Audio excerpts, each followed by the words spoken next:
যা আমি করছি, যা সফটওয়্যার আমি তৈরি করছি, সেই সফটওয়্যারটা আদৌ সেটা মার্কেটে বেনিফিটেড কিনা। বেনিফিট বলতে আমি কি বুঝি, আদৌ সেটা আমাকে কোনো কস্ট ফেরত দেবে কিনা, রাইট? তার বেনিফিট মানে আমি তো নিশ্চয়ই চলবে বলে আমি সেটা খুশি থাকবো না। কারণ আমি সেটা বানিয়েছি কি জন্য? ইনকাম করার জন্য, লোককে গিভ অ্যান্ড টেক করার জন্য কিন্তু নয়। আমি জানি যদি আমার এই সফটওয়্যারটা মার্কেটে চলে এটা বেশি হবে, রাইট? কোম্পানিটা প্রজেক্ট তোলে কেন? প্রজেক্ট তোলে এই কারণেই যে সেই প্রজেক্ট গুলো করে তারা ইনকাম করতে পারে, বুঝতে পারলি? মানে সেই প্রজেক্ট গুলো করে তারা জমা দেয় যাতে তাদের ইনকাম হয়। তার মানে দিনের এন্ডে আমার একটাই মোটিভ, আমি যে প্রজেক্ট বানাবো, যে কটা ফেসিলিটি দেখে করব, কি কারণে দেখবো আদৌ সেটা কোনোভাবে আমার কাছে কস্ট বেনিফিটেড কিনা। নইলে কিন্তু আমার এই ফেসিলিটি টেকনিক্যাল, অপারেশনাল, ইকোনমিক্যালের কোনো ভ্যালু নেই, বুঝতে পারলি? তাহলে প্রথম ফেসিলিটি মনে রাখবি, ফেসিলিটি স্টাডির প্রথম মেনটার নাম হচ্ছে কস্ট বেনিফিটেড কিনা, ঠিক আছে? কস্ট বেনিফিটেড কিনা, ঠিক আছে? তার প্রথম পয়েন্টের নাম হচ্ছে, যেটা আমাদের পরীক্ষা হলে দেয় লিখতে, কস্ট বেনিফিট অ্যানালাইসিস, ঠিক আছে? দেখ, কস্ট বেনিফিট অ্যানালিসিস, ঠিক আছে? As we know, there are 4 types of feasibility studies, and more of that, those studies are related to each other. As example, if we don't know technical feasibility studies, we cannot even imagine the economic feasibility studies to calculate the cost and economic growth, ঠিক কিনা? যদি আমি জানতেই না পারি আমার technical কারা কারা খেলবে, তাহলে কি আমি কোনোদিন খেলতে পারবো? যদি আমি জানতেই না পারি যে আদৌ কেউ কোড করতে পারবে কিনা, তাহলে কোনোদিন আমাদের প্রজেক্ট তৈরি হবে? যদি জানতেই না পারি আমি চাকরি পেয়েছি কিনা, তাহলে কি আমি কোনো আদৌ কোম্পানি ঢুকতে পারবো? পারবো না। তার মানে মেন যেটা আমার সেটা হচ্ছে ইকোনমিক ফ্লেক্সিবিলিটি, ওটা ছাড়া আমার কোনো কিছু নেই, ঠিক আছে? দেখ, এ কস্ট বেনিফিট অ্যানালিসিস এখানটা কিন্তু মেন, হ্যাঁ। এ cost benefit analysis is necessary to determine economic flexibility, ঠিক আছে? The primary objective of cost benefit analysis is to find out whether it is economically worthwhile to invest in that project. If we get the perfect return from the project, then we call it worthwhile, বুঝতে পারলি? কারণ কি, আমাদের প্রথম formula বের থাকে, যদি আমরা দেখবো যেটা আমরা ইনভেস্ট করছি বা প্রজেক্টটা বানাচ্ছি আদৌ সেটা আমাকে কোনো মার্কেট দেবে কিনা, বা আদৌ আমি সেটা পাবো কিনা, ঠিক আছে? যদি পারফেক্ট রিটার্ন পাই তবে আমি সেটাকে বলতে পারি এটা একটা ওয়ার্থ ফাইল, রাইট? আমি খেলতে নেমেছি কি করার জন্য? জেতার জন্য। আমি যদি হেরে আসি সেটা আমার ফল্ট, রাইট? যদি আমি জিতে আসি সেটা আমার স্পেশালিটি, সেটা আমার উইন, আমি সেটা জিতেছি, ঠিক আছে? তখন এটা ভাবলে হবে না যে আমার আগের টিমটা আমার থেকে বেশি স্ট্রং ছিল, আমার কি ফল্ট, আমি জিততে পারলাম না, তখন আমার মনে ওটা আসবে, রাইট? বাট চিন্তা ভাবনা এরকম আসবে না যে ওকে হারাতে পারলাম না রে, ও বেশি ভালো ছিল, কি মাথায় আসবে প্রথম? আমি ওকে হারাতে পারলাম না, আমার দোষ প্রথম, আমার কথা তখন চিন্তা আসবে, বুঝলি? এটা হচ্ছে লজিক, ঠিক আছে? মানে আমি যখন প্রজেক্টে ইনভেস্ট করবো আদৌ সেটা ইনভেস্টের মতো যোগ্য কি যোগ্য না, ভুলভাল ইনভেস্ট করবো না, ঠিক আছে? যেমন দেখ, এই কস্ট বেনিফিট অ্যানালাইসিস বলি দুটোর উপর ডিপেন্ড করে, একটা হচ্ছে ইনডিরেক্ট কস্ট, একটা হচ্ছে ডাইরেক্ট কস্ট, ঠিক আছে? জিনিসটা বোঝাচ্ছি, দাঁড়া একটু দাঁড়া, হ্যাঁ, আমি একটু হেডফোনটা না ব্যাটারি শেষ হয়ে গেছে, দাঁড়া অন্য হেডফোন নিয়ে আসে, এক মিনিট দাঁড়া।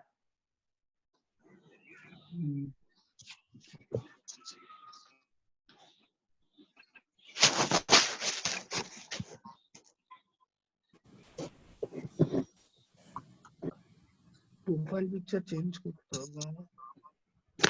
রোল নাম্বার তো দিসনি, কিছুই দিসনি, কলেজের রুল চেঞ্জ করে দিয়েছে। আমি জানি রোল নাম্বারটা যখন একটা রুমে ঢুকি তখন অটোমেটিক একটা অপশন আছে না, যেখানে বলে ইনপুট ইওর নেম, ওখানে আমি নামটা দিয়ে তারপর রোল নাম্বারটা ইনপুট করে ঢুকি। লাগে না।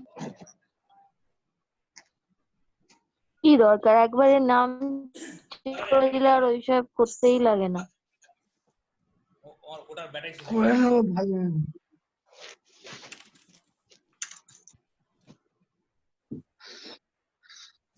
দেখ বুঝতে পারছিস? হ্যাঁ স্যার বলুন। আমি বলতে কথা কি আসছে না ঠিক? একটু আটকে আটকে আসছে, নেটওয়ার্কের সমস্যা নেই। হ্যাঁ দেখো, হ্যালো, বুঝতে পারছিস? একটু উইক আসছে কানেকশন। তার অ্যাপ্লিকেশন বলেছে ক্লোজ করতে, দাঁড়া ওই স্কাইপটা অফ করি, আর তো কিছু নেই, জিনিয়াস। দেখ এবার, হ্যালো। বুঝছিস? হ্যাঁ তারপর আর বলবি না। তাহলে কি বললাম? কস্ট বেনিফিট অ্যানালিসিস ডিপেন্ড কার উপর? কস্ট বেনিফিট অ্যানালিসিস প্রথম কাজ থাকে আমি যত আমার cost তোমার আওয়াজ অনেক আস্তে আসছে। আসতে আসছে একটু দাঁড়া। Walid sir, assignment to be submitted on 6 by noon. দেখো জোরে আসছে? না মোটামুটি একটু আগে আসছিল না এখন আসতে আছে? ঠিক আছে বলো। ঠিক আছে, কথাটা হচ্ছে যখন একটা আমি কস্ট বেনিফিট অ্যানালিসিস করি, ঠিক আছে, আমার প্রথম কাজ থাকে আমি লিস্টিং করব কি কি কস্ট এর সাথে অ্যাসোসিয়েটেড। ঠিক আছে, তার প্রথম কাজ হচ্ছে আমি দেখব যে দু রকম, ঠিক আছে, একটা ডিরেক্ট কস্ট, একটা ইনডিরেক্ট কস্ট। ঠিক আছে, মানে একটা ডাইরেক্ট কস্ট মানে যেটা ডাইরেক্ট লাগবে, একটা ইনডিরেক্ট মানে কি যেটা লাগতে পারে বা অন্যভাবে লাগছে।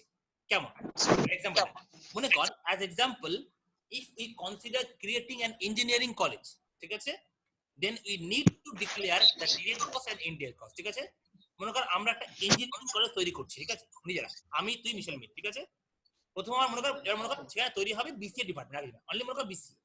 তা প্রথম কি লাগবে? প্রথম ডিরেক্ট কস্ট মানে কি যেটা আমার দরকার লাগবেই। প্রথম আমার বিসিএ চালাতে গেলে কম্পিউটার দরকার, ঠিক, আমাকে আমাকে প্র্যাকটিক্যাল করাতে হবে, ল্যাব করাতে হবে। তার প্রথম কম্পিউটার হচ্ছে আমার ডিরেক্ট কস্ট। ঠিক আছে, নেক্সট কস্ট অফ ফার্নিচার মানে কি স্পেস এরিয়া, মানে প্রথম আমাকে জমি কিনতে হবে, তারপর জায়গা লাগবে, তারপর বাড়ি বানাতে হবে, তারপর তোমার কলেজ হবে। তারপর কস্ট অফ ফ্যাকাল্টি প্রফেসর, ওদের স্যালারি দিতে হবে, কত টাকা স্যালারি দিলে টিচার পাওয়া যাবে। Cost of materials like stationery মানে একটা প্রিন্টার, কতগুলো পেন, কতগুলো খাতা, কিছু লেখা, এসবগুলো লাগবে, এসবগুলো লাগবে। ঠিক আছে, আর সেকেন্ড কি নেক্সট কি cost of materials like stationery. ঠিক আছে, কস্ট অফ ম্যাটেরিয়ালস স্টেশনারি কি মানে ওই যে কনসেপ্টটা ইউজ করলাম, ঠিক আছে, সেটা কতটা বেনিফিটেড। তাহলে তো কি হবে, আমরা কথা বলতে কি লিস্ট করে দিছি। ঠিক আছে, তো কি বললাম, এবার ঝড় উঠছে। দেখ নেক্সট হচ্ছে কি cost of system analyst and worker মানে কি, যেমন মনে কর যারা কিছু ক্লার্ক আছে, ক্লার্ক লাগবে কিছু, যারা কিছু স্টাফ লাগবে, যারা কলেজটা পরিষ্কার লাগবে। ঠিক আছে, এগুলো মেন আমার, এগুলো হলে আমার কলেজ হবে, বুঝতে পারলি? তাহলে প্রথম কি ফার্স্ট আমি কম্পিউটার মেশিন কিনবো, সেকেন্ড একটা এরিয়া কিনবো, স্পেস কিনবো, ফার্নিচার কিনবো, নেক্সট কিছু ফ্যাকাল্টিসকে রিক্রুটমেন্ট করবো, কিছু ম্যাটেরিয়ালস কিনবো, প্রিন্টার, স্ক্যানার, কিছু এক্সট্রা টেবিল চেয়ার এসব কিনবো। ঠিক আছে, তারপর আর কিনবো ওয়ার্কার অ্যাসিস্ট্যান্ট মানে কি যারা কিছু গ্রুপ ডি স্টাফ থাকবে, সিকিউরিটি গার্ড থাকবে, ডেটা এন্ট্রি অপারেটর থাকবে, কিছু লোক থাকবে যেরকম কলেজে থাকে। ঠিক আছে, এইবার বলি এগুলো যে ডিরেক্ট, এগুলো আমার লাগবে, এগুলো কিনতে হবে। এবার ইনডিরেক্ট দেখ, ইনডিরেক্ট মানে কি দেখ, প্রথম কস্ট অফ টেলিফোনস। ঠিক আছে, দেখ টেলিফোনস কেনার দায়িত্ব আমার নয়, ঠিক আছে, স্টিল আমি কিনতে পারি। কেন কিনতে পারি? টেলিফোন থাকলে একে অপরের সাথে কন্ট্যাক্ট করা যেতে পারে, যাকে বলে ইন্টারকমিউনিকেশন মানে কি পুরো কলেজে যদি ইন্টারকমিউনিকেশন করে দিলাম তাহলে কি আমি যাকে তাকে ফোন করলে যাকে তাকে পেয়ে যাবো। ঠিক আছে, বলা হয় intercommunication, intercom. Cost of telephone. Next cost of quarters inside area মানে যেখানে আমার কলেজ সেখানে কোয়ার্টার্স আমি বানাতে পারি না বানাতে পারি, পুরোটা আমার উপরে। এবার বুঝতে পারলি? দেখ আমার যদি ইচ্ছা না আমি কোয়ার্টার বানাবো না, আমার ছেলে মেয়েরা বাইরে থাকবে, কে বানাবো করেছে? ঠিক আছে, আমার তো কলেজ বানানোর কথা, কোয়ার্টার বানালে কি আমার বেনিফিট হবে। ঠিক আছে, next cost of daily mess food দেখার দায়িত্ব আমার না, কারণ মেসে খাওয়া তো মেস দেবে, দেখার দায়িত্ব আমার না, কিন্তু আমি চাইলে দেখতে পারি, কারণ আমার স্টুডেন্টরা খাচ্ছে, দেখতে পারি। বুঝতে পারলি? মানে যেগুলো যেগুলো আমার দরকার সেগুলো ডিরেক্ট কস্ট, যেগুলো দরকার নেই সেগুলো ইনডিরেক্ট কস্ট। এইবার নিজেরা ভাবতো, মনে করেন আমার মনে করেন সফটওয়্যার আছে ফ্লাইং পিগ, তার মধ্যে কি কি ডিরেক্ট কোনটা ইনডিরেক্ট হওয়া উচিত? কি বললাম? সফটওয়্যার বানাচ্ছিস ফ্লাইং পিগ, ওই অ্যাপ্লিকেশনটা কোনটা ডিরেক্ট কোনটা ইনডিরেক্ট হওয়া উচিত? আচ্ছা, তো বেসিক্যালি এরকম ওরা কিছু একটা দিয়ে দেবে, মানে ইঞ্জিনিয়ারিং কলেজ বানাতে হবে, আর এগুলো সব আমাদের পয়েন্ট বাই পয়েন্ট নিজে নিজে লিখতে হবে। হ্যাঁ, না তোকে বলছি একটা এক্সাম্পল দিয়ে বলবি না, ওই তো বলছি মনে কর সাপোজ এক্সাম্পল নে, তুই অন্য দুজন এক্সাম্পল নে, আমাদের একটা অ্যাপ বানাতে হবে ফ্লাইং পিগ। ঠিক আছে, এই ফ্লাইং পিগ অ্যাপটা বানাতে গিয়ে আমাদের কি লাগবে, মানে আমাদের কোনটা ডিরেক্ট কস্ট কোনটা ইনডিরেক্ট কস্ট, তোকে একটা কোশ্চেন দেবে, র‍্যান্ডম কোশ্চেন দিয়ে বলে তুই করো। তাহলে কোথা প্রথম দেখ ফ্লাইং অ্যাপ বানাতে গেলে প্রথম ডিরেক্ট কস্ট কি, আমাকে সফটওয়্যার কিনতে হবে, অরিজিনাল সফটওয়্যার, প্রথম ডিরেক্ট কস্ট। বাট লোককে হায়ার করতে হবে, এটা একটা কষ্ট হতে পারে। সেকেন্ড কি আমার ল্যাপটপ লাগবে একটা, যদি আমার কেনা না থাকে যদি তাহলে কিনতে হবে। সেকেন্ড বা মেশিন কিনতে হবে, মেশিন লাগবে একটা। সেকেন্ড। থার্ড, কোনো একজন ভালো কোডার লাগবে যে কোডার কোড করতে পারে, যদি আমরা পারি তো আমাদের কস্ট দরকার নেই, ঠিক আছে। থার্ড, এটা হচ্ছে তিনটে ডিরেক্ট। আর ইনডিরেক্ট কি, যে আমি সফটওয়্যারের জন্য ডিজাইন নেট থেকে কিনে নিতে পারি বা আমি নিজেও করতে পারি, ঠিক আছে। আবার কি, নতুন গেম কোন কোন লেভেলে খেলে আমি সেই লেভেলগুলো নেট থেকে নিয়ে দেখতে পারি বা আমি নিজেই বানাতে পারি, পারি না? গেম খেলার জন্য আমি নিজেও খেলতে পারি বা আমি অন্য কোনো প্লেয়ারের গেম খেলা দেখতে পারি এভাবে খেলতে হয়। এগুলো হচ্ছে ইনডিরেক্ট, বুঝতে পারলি? যেগুলো আমার দরকার নেই বাট মনে হচ্ছে হলে ভালো হয় বা করতে পারতাম, সেগুলো হচ্ছে ইনডিরেক্ট। আর ডিরেক্ট মানে কি, যেগুলো আমাকে লাগবেই, যেগুলো আমাকে করতেই হবে। বুঝছিস? পরীক্ষায় কিন্তু কোশ্চেনটা আসে, অবশ্যই আসে। সিবিএ কি, কস্ট বেনিফিট অ্যানালিসিস কাকে বলা হয়, কি জন্য হয়, ঠিক আছে। নেক্সট আসে বেনিফিট। তা দেখে বেনিফিটটা কি, দেখে কস্ট বেজে গেলে বেনিফিটটা কি। প্রথম, better studies for student, student সব ভালো পাবে। বেটার প্লেসমেন্ট ফর অল, ভালো কলেজ হলে ভালো কিছু হবে। Accurate reliable support for both professor student, সবার জন্য সাপোর্ট মানে কি, যদি কোয়ার্টারও হয় খাবারও হয় তাহলে সবার জন্য সাপোর্ট হবে, বসতে পারবে, খেতেও পারবে, থাকতেও পারবে, সব করতে পারবে। তারপর savings due to HR team, কারণ কি যদি আমার এইচআর টিম তৈরি হয় সেখানে আরো কিছু ম্যানেজমেন্ট হবে, আরো কিছু কম খরচায় লোক আসবে, এগুলো বুঝতে পারলি? এগুলো বেনিফিট। এই বেনিফিটটা তোকে নিজের মতো বানাতে হবে, ঠিক আছে। যেমন ফ্লাইং পিকের বেনিফিট কি, ফ্লাইং পিকের বেনিফিট হবে কি, নতুন গেম। Second, better level. তৃতীয়, easier play. Fourth, low cost. এগুলো হচ্ছে বেনিফিট, বুঝতে পারলি? ঠিক এইভাবে ঢুকেছে মানে বুঝলি? এগুলো বলি পুরো বুদ্ধি করে ঠান্ডা মাথায় একটা বারটা করতে হবে, ঠিক আছে। পারবি তো? ঠিক আছে। এখান থেকে নেক্সট আসবে, নেক্সট আছে পে ব্যাক পিরিয়ড। হ্যাঁ বেটা, পে ব্যাক মানে কি, দেখ পে ব্যাকের মানে হচ্ছে, মনে কর হচ্ছে কি, এইবার মনে কর আমি একটা সফটওয়্যার বানিয়েছি, ঠিক আছে। ধর আমি মনে কর বানালাম ফ্লাইং পিক, ঠিক আছে। ফ্লাইং পিক বানাতে আমার খরচা হয়েছে 400 টাকা, ঠিক আছে। আমি জানি আমি যদি এই প্রজেক্টটা এখন মার্কেটে ছাড়ি আমি 100 টাকা করে পাবো প্রতি মাসে, ঠিক আছে। তাহলে আমার 400 টাকা পেতে কমাস লাগবে, আরো 4 মাস। 4 মাস। তাহলে ব্যাপারটা ভালো করে বোঝ। মনে কর আমার প্রজেক্টের খরচা হচ্ছে 1000 টাকা, আমি জানি প্রতি মাসে পাবো 100 টাকা করে, তাহলে আমার 1000 টাকা পেতে লাগবে 10 মাস। ওই যে পিরিয়ডটা, যে টাইমটা আমি টাকাটা পাবো না, সব মিলে টাকা হবে, সেটা বলা হয় পে ব্যাক পিরিয়ড, বুঝতে পারলি? যেমন দেখ এখানে দেখ, ঠিক আছে। দেখ এই জায়গাটা দেখবি, এইটুকু বেশি লাগবে না, এইটুকু, ঠিক আছে।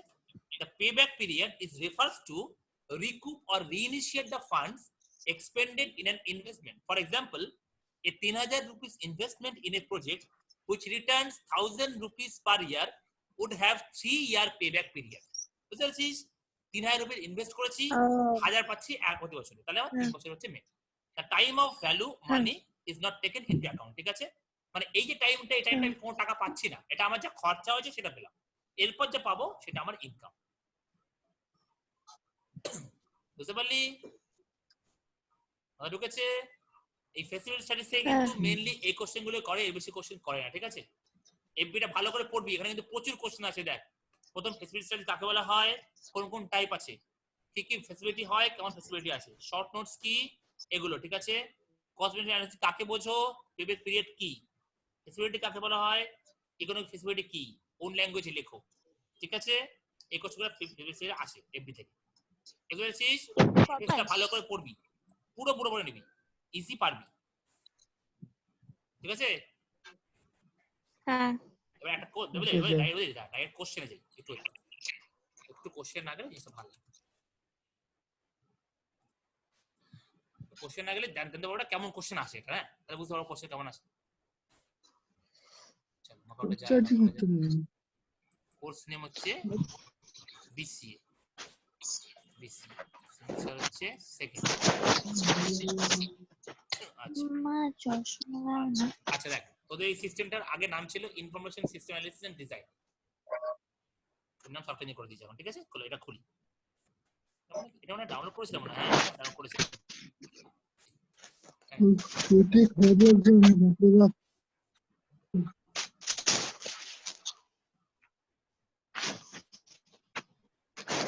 আছে বললাম এমসিকিউ ছাড়, এমসিকিউ তো পারবি। বল এই সার্ভিস মানে কি,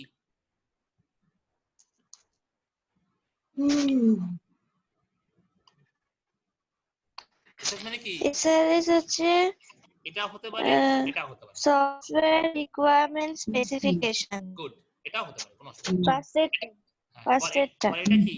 ARC বল ওয়াটারফল মানে কার জন্য water সুইটেবল model নয়, কার জন্য সুইটেবল নয়। না বলো, না ওয়াটারফল বল, মডেল কার দেখতেই জন্য তো সুইটেবল পাচ্ছি না। নয়। এই যে দেখ কোশ্চেন হচ্ছে না, এই তো CCC আচ্ছা, complex কমপ্লেক্স প্রজেক্ট। অবশ্যই, কারণ ছোট জন্য করে বড় জন্য কাজে লাগে না। দেখ দুটো পেরে গেলি।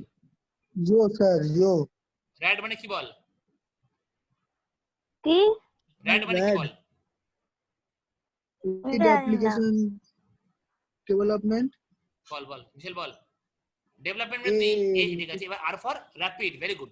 Rapid application development. rapid application development A sir pass করে যাবো তো স্যার হ্যাঁ, এবার বল এটা মানে কি? এটা নিজে পড়ি, বল নিজে বুদ্ধি করে বল। If requirements are easily understandable. হ্যাঁ বল বল, কোনটা ইউজ করব? define which model to be selected sir see spiral হবে নাকি বল, ওয়াটারফল, spiral যে কোনো হবে। একটা। কোনটা বল? যদি আমার কাছে Waterfall. ইজিলি আন্ডারস্ট্যান্ডেবল ডিফারেন্স, তাহলে কোনটা করব? Waterfall, simple. অলরেডি আছে Waterfall. তো, আন্ডারস্ট্যান্ডেবল তো, ইজিলি তো জানি তো। হ্যাঁ, তাহলে দেখ চারটে পেরে গেলি, পাঁচটা দেখ। যদি ইউজার পার্টিসিপেশন अवेलेबल, ইউজার মানে কি? কোডিং যদি अवेलेबल থাকে, কোন মডেল লাগে? বুদ্ধি লাগা, বল কোন মডেল লাগে? কোডিং থাকলে ইটারেটিভ। কোডিং এর বেস মডেল কোনটা? কোডিং এর বেস মডেল, কোডিং এর বেস মডেল গোল গোল করে ঘোরে, কোন মডেল? ইটারেটিভ সি আমি কি বললাম? গোল গোল করে ঘোরে, কোন মডেল গোল গোল করে ঘোরে? চারটে করে মডেল। Spiral model, spiral. আমি সি বললাম স্পাইরাল মডেল ইউজার পার্টিসিপেশন মানেই স্পাইরাল, ঠিক আছে? আর আর ডিজাইন মানে ইটারেটিভ। বুঝলি, ডিজাইন মানে ইটারেটিভ, ইউজার পার্টিসিপেশন মানে স্পাইরাল, ঠিক আছে? আর ডেভেলপমেন্ট মেইনটেইন বাই র‍্যাড। লিখিনি। বল লিখে নি, ইউজার পার্টিসিপেশন মানে হচ্ছে স্পাইরাল। আচ্ছা, স্পাইরাল। হ্যাঁ, আর এটা ডিজাইন হচ্ছে ডিজাইন হচ্ছে তোর ইসে ইটারেটিভ, ইটারেটিভ ডিজাইন আচ্ছা। আর ইটারেটিভ আর ডেভেলপমেন্ট মেইনটেনেন্স হচ্ছে র‍্যাড। কি development and maintenance RAD, R A D. Development and development maintenance.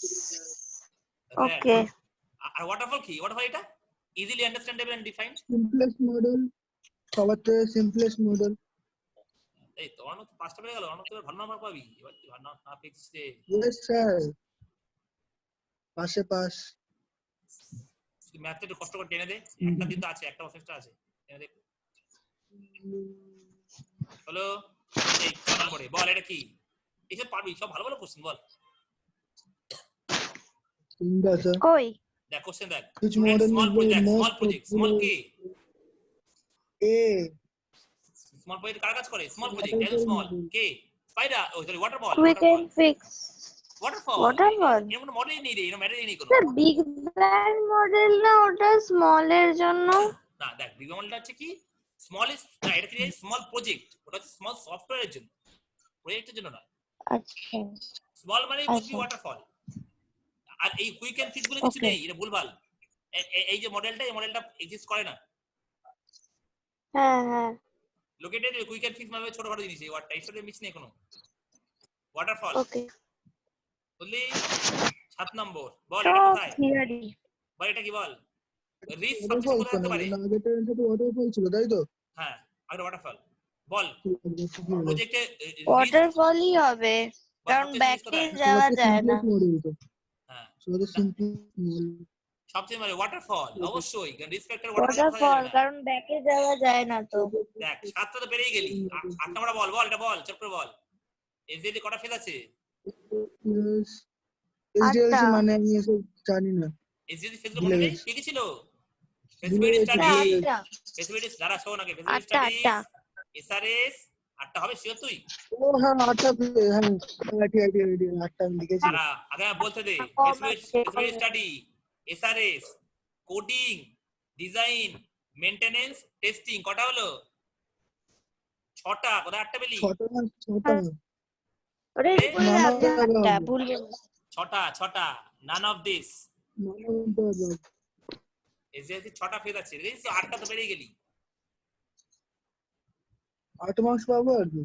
দেখ হয়ে গেল 9 নম্বর চলে যায় কোশ্চেন দেখ বল এটা কি সফটওয়্যার লাইফ সাইকেলে কোনটা পাওয়া যায় না এটা কোন কোশ্চেন বল লাইফ সাইকেলে কোনটা পাওয়া যায় এর মধ্যে কোনটা নেই abstraction হ্যাঁ এরকম কিছু ওয়ার্ডই নেই অ্যাবস্ট্রাকশন নটা পেরে গেলি বল সবচেয়ে বেশি এরর কোথায় পাওয়া যায় কোন মডেল কোন ফেজে সবচেয়ে বেশি এরর কে দিতে পারে কোন মডেল কোডিং অবশ্যই সবচেয়ে বেশি কোডিং এ দিলে পাবো কোথায় এটা পাবো দেখ 10 সব পর্যন্ত ভুল পেরে হবে গেলি কোডিং সব ভুল 10 পেরে গেলি কি আছে প্রচুর মার্কস উঠবে বলছে এটা প্রচুর মার্কস উঠবে ঠিক আছে চলে আসি দেখ প্রথম কোশ্চেন ঠিক আছে তোর এই কোশ্চেন জানিস সিস্টেম অ্যানালিসিস আর সিস্টেম অ্যানালিসিসের কাজ কি রোল গুলো অ্যাডভান্টেজ ডিজাইন প্রোডাক্ট মডেল সব করেছিলাম মডেলে সব লেখা আছে পড়বি ঠিক আছে এগুলো এখন প্রোটোটাইপ নেই তো স্যার না শিওর yes ঠিক আছে প্রোডাক্ট পাঠিয়ে দেবো না থাকলে অবশ্যই পাঠাবো মনে করাবি আজকে পাঠিয়ে দেবো না পাঠাও লিখে দেবো স্যার আজকে পাঠিয়ে দেবো আমি একটু লিখে দেবো স্যার আপনাকে আপনি পাঠিয়ে দেবেন ঠিক আছে আচ্ছা দেখ এগুলো এখন তো আসেনি কিন্তু আসেনি ব্ল্যাক বক্স টেস্টিং আসেনি আমাদের আসেনি ঠিক আছে যাই ডিএফডি করেছিস এটাও করেছিস এটাও জানিস মোটামুটি লজিক্যাল আর ফিজিক্যাল মানে কি লজিক্যাল মানে কি যেটা আমি ড্রয়িং করছি ফিজিক্যাল মানে কি যেটা আমি অলরেডি করছি সিম্বল মানে কি কোন কোন সিম্বল করে ডিএফডি ইউজ হয় ডেটা স্টোর ওই ব্র্যাকেটটা লকটা সব ডিএফডি ফুল ফর্ম কি বল ফুল ফর্ম বল ডেটা ফ্লো ডায়াগ্রাম হ্যালো কই গেল সব কি রে টাওয়ার নেই নাকি তোদের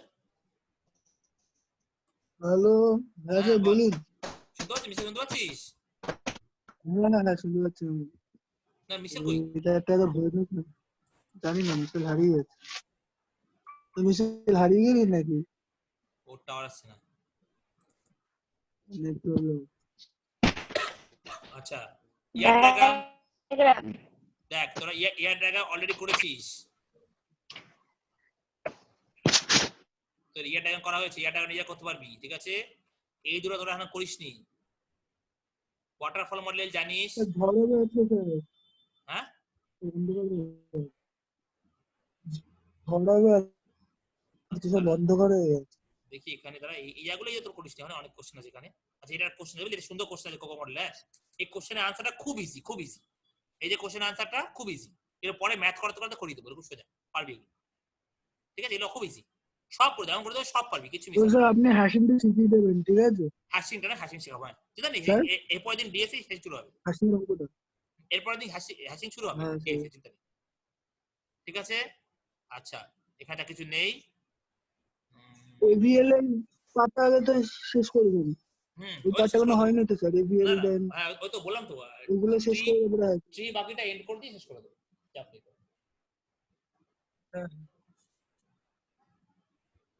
এভিএল গাছ হ্যাঁ এভিএল গাছ রাখনি দাঁড়া একটু দাঁড়া হ্যাঁ বিশের মনে বেরিয়ে গেছে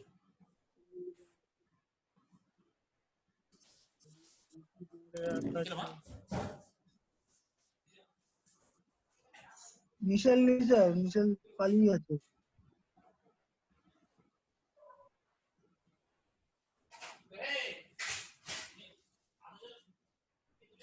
মিশেল নেট খারাপ লাগে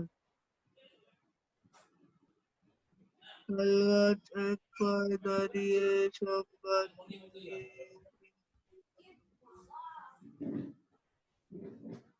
এই যে কিসের গন্ধ বেরোচ্ছে বুঝতে পারিনি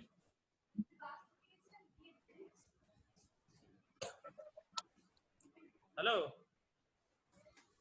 তো মিশেল অফ হয়ে গেছে স্যার নাই পালিয়ে গেছে